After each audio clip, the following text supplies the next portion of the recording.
Hi guys, welcome to our Java series. Today we are diving into one of the most important and fundamental concepts in programming of Java. That is nothing but you can see array.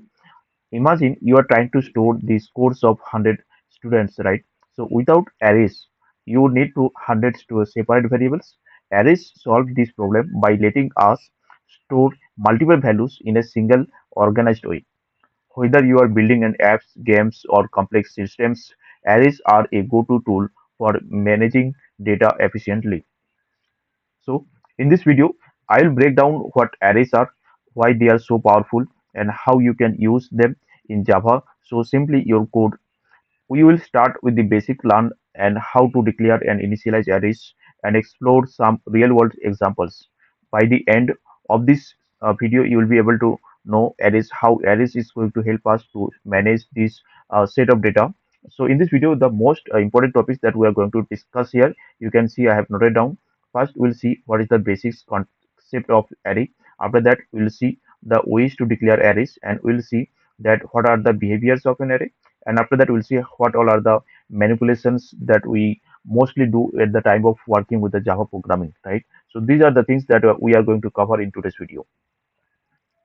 So if you ask me what is array in Java, right? So if you ask me what is array, so in single terms, in single terminology, what I can say, array is in you can say data structure that allows you to store multiple values of the same type in a single variable, right? So what I just say, I said that array, I can say array is a data structure.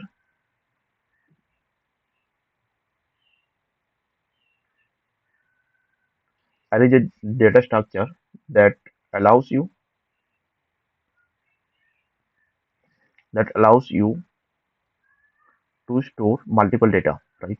To store multiple data of similar type. So there are a couple of things. What are the couple of things? Array is a data structure. First of all, it is a data structure and that allows you to store multiple data. So that means we can store multiple data in a single variable, right? And also it is a similar, and the data should be, another point is data should be are of similar type. So that means we cannot store multiple type of data. That means if you have a integer type of data, at the same time if you have a you can say string type of data, so both the type of data you cannot store in a single type, single array. So if you have a multiple data of integer values, all are type of integer, so those type of values can be stored into an array, right? Similarly, multiple string values can be stored into a single array. So arrays are being represented like this way. Let's say this is my one of the array.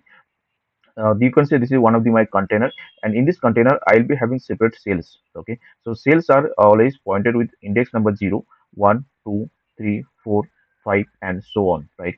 So the arrays look like this. Let's say I have a hundred number of students, right? So 100 number of students, I want to store their name, right? So how can I store 100 number of student name? Initially what we did actually in our Java basic programming, we say string, and I'll say string student1, student1 is equal to let's say Peter, right? So string student1 equal to Peter. Again you will see string student2, let's say Joe, right? So this way, if you have it is completely okay if you have one students, two students, three students, that is completely okay. But what if you are crossing more than 5, 10, and 100 and thousands of students you have, then can you imagine that how can you store those data of the students? That is, this way of declaring the writing the each and every variables for each and every students is going to be very critical, right? So in that case, array is going to give me a solution for that case. So you will be declaring one string data type one array type of data type, which is should be an array, and it is going to store the value of string type.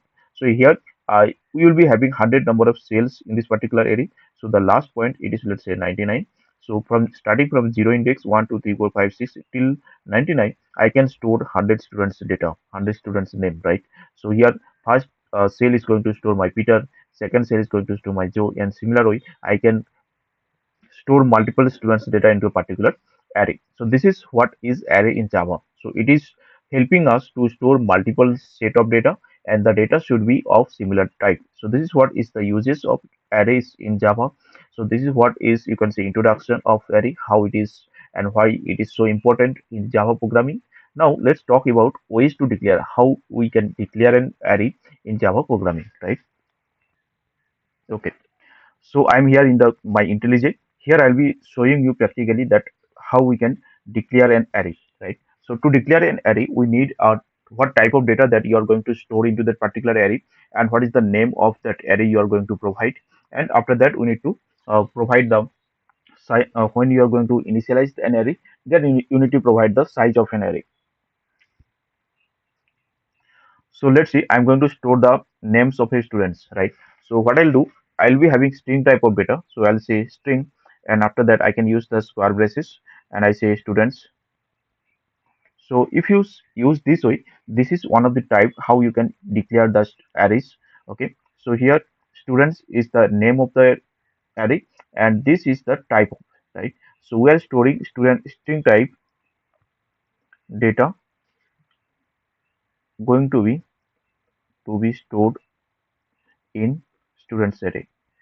So the name of the array we are providing here as a students, and the string or, and we are after that we are mentioning as a square braces, that is signifying that we are going to store the data into an, this square braces is indicating that this is an array. Okay. So now it's your choice. You can mention that square braces just after the data type, or you can do what you can do. I'll show you. Students, students. Okay. So what you can do, instead of this type of declaration, you can also say string, and after that you can see square braces, and you can say students.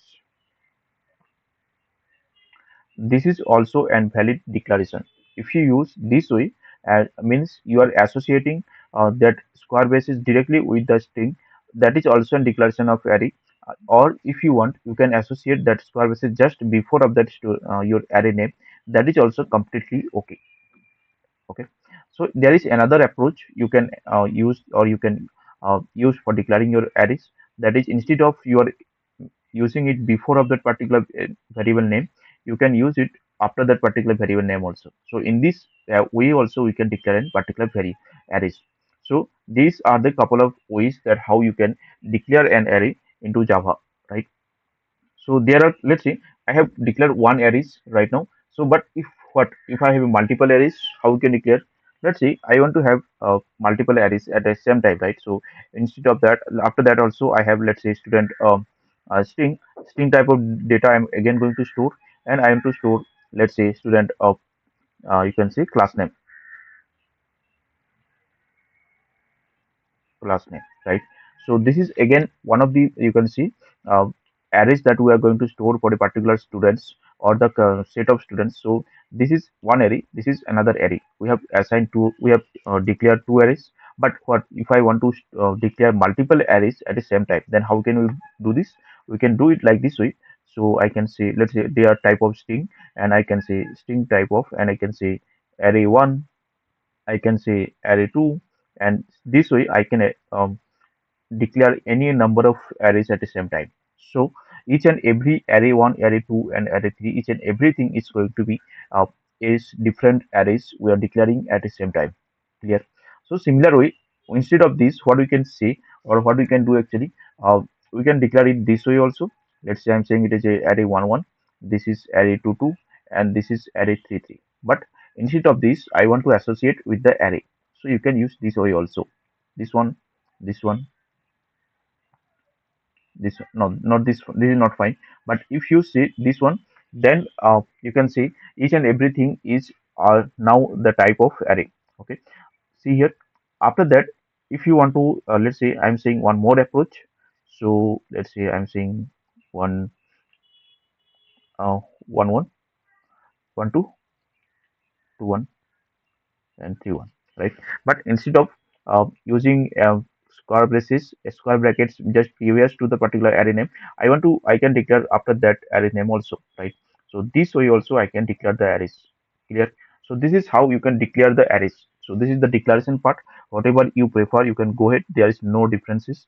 But this way of declaration, you can see local variable, array12 has C type style, that is the declaration, means Java don't you can say recommend you to declare an array with this type. So previous two type is completely okay to Java, but these are the style of C programming, so they are asking you to avoid this kind of declaration. Clear? Anyway, but you can still declare, there is no issue, you can work with this. This is something how you can declare an array in Java. Now let's move on how we can assign the value, how we can, you can see, uh, how we can declaring an initialization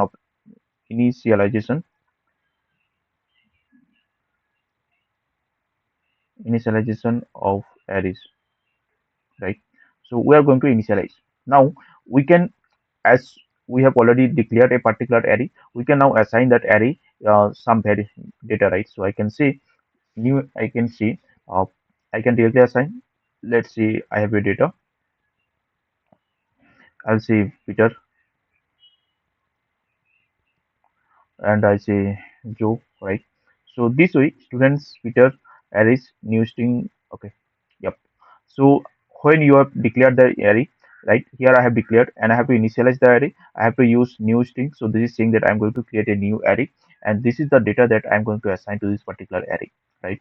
So this is how you can assign and declare arrays data, or you can do in a single line approach also. Let's say I'm saying array of let's say names, and names I'm saying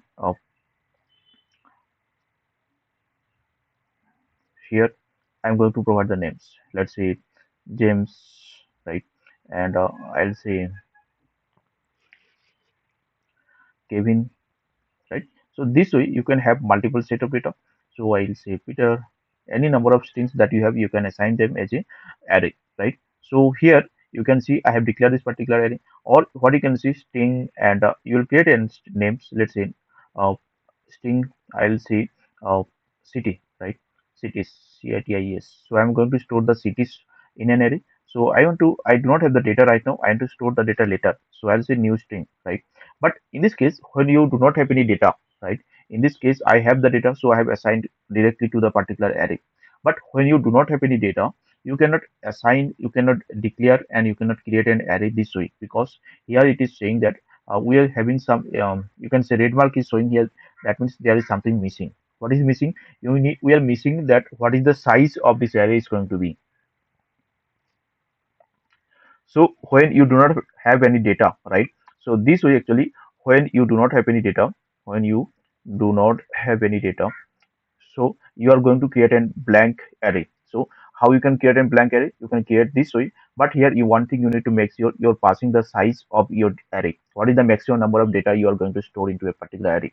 So let's say for now I want to store maximum number of 100 students data, 100 cities named, right? So this is how, this is the length, this is the length, or you can see the capacity of the array that you are going to provide over here. So this is something that you need to provide when you are going to create an empty array. Clear? But if you have already the data is ready, so you can go ahead with this approach. This way you do not have to provide the size of the particular array. But this when you are going to create an empty array, there is no data, or you want to store the data later. So in that case, you can create your arrays into this way. If you want to create an integer type of array, let's say I am to store integer age, is type of array I want to store. Let's say int is equal to new int I want to create, right? New int, integer type of, new integer type of array I want to create, and after that I'll say here I want to have number. Let's say 10 number of data I want to have, right? I can store only int, sorry, int, right? So need to remove this. Okay. So here you can understand now how to initialize it, how to declare arrays, how to declare multiple arrays at the same time. Also how to initialize and declare, right? How to declare, how to initialize the value of an array. Let's say here we have declared the array, and here we are initializing the value of the arrays, right? But this way we can initialize, we can declare both the things, declaration and initialization both we are doing at the same time, right? And in this approach we are initializing an array, but we do not have the data of an array it is going to be, right? So in that case we are going to create an empty array, and here one more important thing is you need to pass the number of data is going to be stored into the array. That is important. If you are not passing, then you cannot create an empty array. Clear? Now, here couple of things to remember. Once you declare an array as an empty array, means you are not assigning any data to this array, but you just said that I need an array which is named as age or which is named as cities, right? And you are providing the size of an array. Once you created an array, you cannot increase or decrease the size of an array. Remember, guys, you cannot modify the size of an array. Okay, so array is mutable. You cannot your array is immutable. You cannot change the size of an array. Okay, so now you can understand that then insertion or deletion, right? If you cannot change the size, let's say I have a names James, Kevin, Peter. After that, if I want to enter a new person name into this array, I cannot do that. Okay, only things is possible in array is you can modify the data. Let's say today in my zeroth position I have James and I want to replace it with Thompson or some other name, right? I can do that, but you cannot completely remove this particular element from this array. Clear? So you cannot change the size of an array. Once it is declared, it's got fixed. Clear? So this is something what we can do with the array. Let's see how we can manipulate arrays, right? First of all, we'll see that how we can get a particular data from an array. Let's say I want to print that first data of this particular array. So my array is names, and from this names of array, what I want to print the first data, first index data from this array. So for getting the data from the first index, I need to use the index is always starting from the zero. So I can say names, and here you need to pass the index. Okay, if you pass the index, so it will return you data at that index. Clear? So if I go and run this code, let's say I'm running it,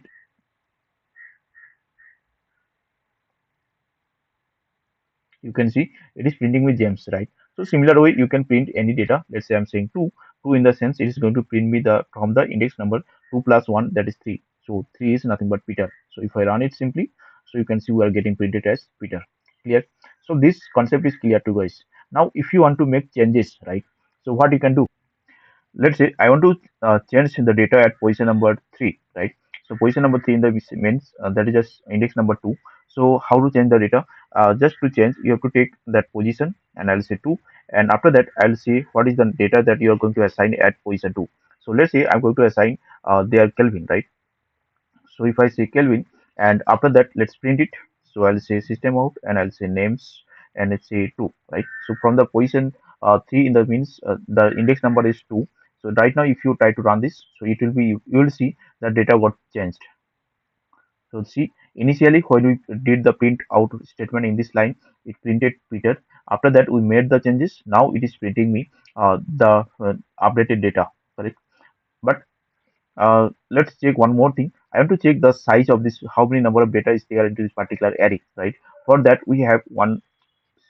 So I'll say names dot length, right? So this is length is which is going to provide us what is the size of an array. So similarly, after this adding and after changing the data, I want to print the size of an array. So you can understand whether the size of this array is going to change or not. So if I execute it, you can see it is running right now. You can see every time the size of the array is still fixed, right? So the size is not changed. We have provided new entry, new name to this particular array, but the array size is still 3. Before we modify the changes, the size of the array was 3. After modifying the changes also we have size as 3, right? So you can now understand that if you want to replace any data, that is not going to change the size of an array, right? Now let's see one more thing. For the next, the cities array, right? For the cities array, we do not have any data entered, right? We do not initiated any data into this particular city, right? So how it is, what is the content of the city? So if you want to see the content of the city, let's say I want to go to print cities and I'll say I want the data of index number 2, right? So if you try to print this, you will see that what it is going to print. So I'm running it. You can see now we are getting null, right? But if I try to print, you can see, let's see for age. So I'll say age and index at 0, right? Index at 0. Now if I try to run, you can see it is printing with 0. So because I did not assign any value to this particular array, so for that reason it is providing me as 0, right? So one more thing to understand, if you are going to assign data into array, so you can assign at any index. Okay, it do not take the data from index number 0, 1, 2, 3, 4. That is not, whatever the index number you are going to provide at that index, it is going to be stored the data.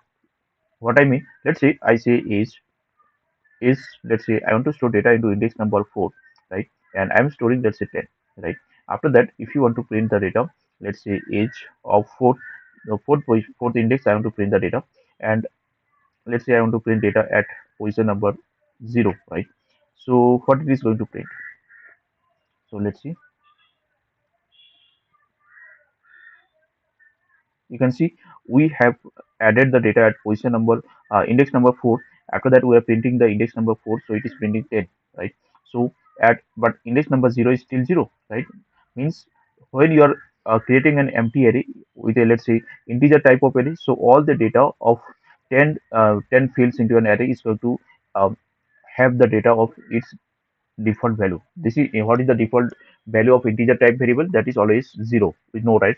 Similarly, we if you have in string type of data, the default value is going to be null, right? So for that reason, that your array is going to store for string type of array, so it is going to store all null values for this 100 elements, right? Similarly, if you are going to create an integer type of array, so it is going to create all 0 into 10 places, right? So depending on the default value of the you can see variable type of the data type that you are using to create the particular array, it is going to store the default values. Yeah. So this is very basic, you can say, operations that we have did. Any more operation, let me check. Just let's say I'll say is dot. Here you can see we have some of the operation. Let's say two array, you can convert it to two array, or you can say any match, so it will verify if there any match is available or not. And after that, it is stream all. I do not see anything from there. Arrays. Okay, what we'll do now, we'll traverse through a particular array, right? So let's say this is an array. This is 100 number of elements we have into a particular array. So how do you print all the data from this array? So let me do one thing. I will comment out these lines, and after that I'll print, let's say, I want to print all the values that is present there in this particular names array. So how can I do this in one go? If you want to print the first index, so you'll say names 0, right? If you want to print the position number at 1, so you'll say I mean position 2 index 1, so you will be saying names 1, right? But if you have 100 number of elements, so how we are going to print? We need to use help of in for loop, right? So how we can do? We can use simple for loop first. So I can say int I equal to 0, and you can say I less than the how till what is the length that we are going to verify this particular we are going to fetch the data from this particular array, that is the length of the particular array, right? So for that we can see names dot length, right? So we are going to till the length of the particular array. So after that we will say I plus plus, we increase the counter, right? Once you are done with this, I can print the values. I can say names of I. So whatever the I value initially, it will starting from 0 1 2 3 4 5 6. What is the length of this particular array? It will traverse and it will print all the data. Let me add a couple of data also. So let's see, I'll add the Joe also here. Okay, so we have four number of names here in this particular names array. I'm going to print all them by using the for loop. If I run this code now, here you can see we are able to print all the data. Clear? So this is one of the way how you can traverse through your array, right? So let's talk about how is there any other approach to traverse through this particular array? Yes, we can use another for loop that is called enhanced for loop. Let's see how we can use that. uh, what I'll do, I'll say for, and I'll say we have a string type of data in this particular array. So I'll say string and my name, and I have to pass the array, right? After that, we can say sysout. I have to just print the name, right? So it will print each and every names from this particular arrays. If you run this now, there is no difference in the output. You can see we are still getting the same output. Clear? Hope this is clear to you guys now. So how to traverse through an array that we are seeing here right now.